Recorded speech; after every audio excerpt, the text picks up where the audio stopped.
Aquí estamos otra vez, en Hostelería Adictiva, esta vez para hablaros de la elaboración del vino blanco. La vinificación del vino blanco comienza con la obtención de la uva en el viñedo durante la etapa de la vendimia. Las uvas destinadas para la elaboración de vino blanco pueden ser tintas o blancas, ya que lo que genera el color rojo de los vinos tintos es la piel u ollejo de la uva, por lo que si retiramos el ollejo de las uvas tintas, no tendremos problemas para elaborar vino blanco. Hay muchas formas de elaborar vino, así que nosotros vamos a explicar una visión general y clara sobre la elaboración del vino blanco. En primer lugar, se lleva a cabo el pesado de la uva, nada más llegar a la bodega, y a continuación se produce el estrujado y despalillado de la uva. En ocasiones, estas dos operaciones en la vinificación de blancos se pueden omitir, aunque muchos vinos blancos sí comienzan con estas dos etapas. El estrujado consiste en romper las pieles para desprender el mosto de la pulpa. Este estrujado debe ser muy suave para extraer el alma de la uva, donde se concentra el mosto más ligero con los aromas más elegantes. El despalillado consiste en pasar la uva a través de un cilindro rotativo perforado, con unos orificios que permite obtener el grano de uva separándolo del raspón, que puede aportar gustos herbáceos. A veces este despalillado no se realiza y se deja macerar con el mosto procedente del estrujado, ya que aparte de aportar aromas, también facilita el posterior prensado de la uva. A continuación vamos a ver el prensado de la uva. Las uvas estrujadas y despalilladas o enteras se les extrae el mosto aplicando una presión por medios mecánicos. El prensado es una parte esencial para la calidad de un vino.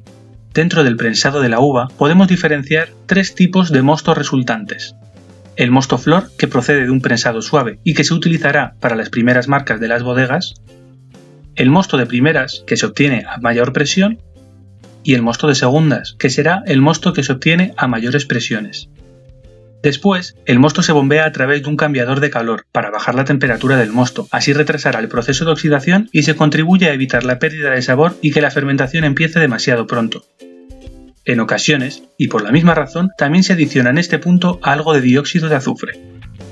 El siguiente paso es el desfangado, que tiene lugar en cubas de acero inoxidable que pueden tener o no fundas refrigerantes.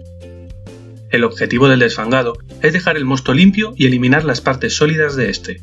Puede realizarse de dos maneras. Puede realizarse directamente un desfangado estático, donde por efecto de la gravedad, la parte sólida del mosto irá a parar a la parte inferior de la cuba, y el vino limpio podrá retirarse con mayor facilidad. A veces se añaden algunas enzimas especiales con el fin de favorecer que algunos de los sólidos en suspensión se asienten y puedan retirarse después de 24 horas de la cuba de decantación.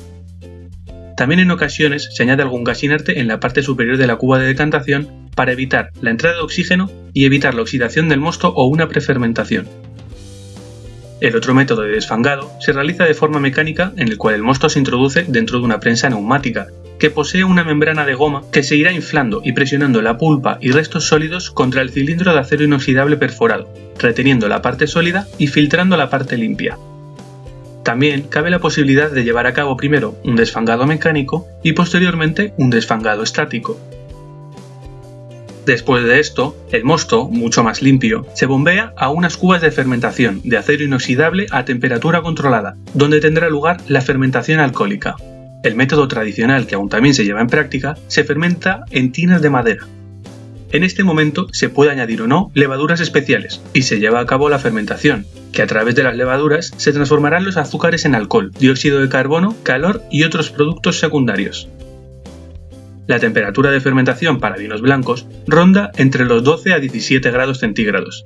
A menor temperatura se favorece la conservación de aromas frescos y frutales, y a mayor temperatura lo que conseguimos es aumentar la velocidad de fermentación, pudiendo así volver a utilizar la cuba para elaborar más vino. La fermentación puede durar desde unos días hasta casi un mes. Tras la fermentación alcohólica pueden ocurrir varias cosas. Si el vino va a ser joven, es decir, no va a tener crianza en barrica, se le añadirá sulfuroso para evitar la fermentación maloláctica que transforma el ácido málico en ácido láctico.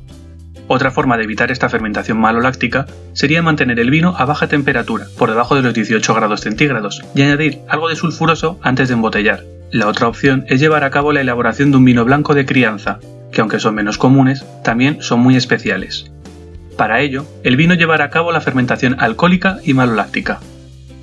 Al terminar las fermentaciones, existen partículas en suspensión que impiden ver la limpidez del vino, las cuales se denominan lías, que se componen de levaduras muertas y más componentes. Algunos vinos conservan las lías y deciden no retirarlas, ya que aportan consistencia al vino y otorgan matices complejos, aunque lo más común será retirarlas a través de lo comúnmente llamado trasiego. Para ello, el vino se separa de estos pozos en unas cubas de almacenamiento temporal. Aquí se pueden llevar diferentes acciones que, dependiendo del bodeguero, podrá realizar alguna de las operaciones o simplemente conservar el vino a baja temperatura. Por un lado, se puede llevar la clarificación del vino, que consiste en dejar el vino limpio eliminando las partículas que impiden apreciar la limpidez del vino, por medio de unas sustancias clarificantes, ya sean de origen animal, vegetal, mineral o de naturaleza química. En el caso de los vinos de crianza, tras la clarificación, se llevarían a las barricas, donde se llevará a cabo la crianza del vino. Otra operación que suele producirse poco antes del embotellado es la estabilización, que para evitar la formación de precipitados cristalinos naturales, como por ejemplo los tartratos, los vinos se someten a temperaturas inferiores a los 0 grados centígrados, consiguiendo precipitar estos compuestos y retirarlos antes del embotellado. Para terminar, se lleva a cabo la filtración del vino antes de embotellar, para así conseguir eliminar las bacterias potencialmente peligrosas. Para ello, se puede bombear el vino a través de un filtro de lámina o de membrana. Finalmente, se embotellará el vino. Los vinos jóvenes podrán salir rápidamente al mercado. Por otro lado, los vinos que han tenido crianza llevarán a cabo una crianza en botella durante algo de tiempo. Si os ha gustado este vídeo sobre la elaboración de vinos blancos, por favor, suscribiros a nuestro canal, darle a like y nos veremos en el próximo vídeo.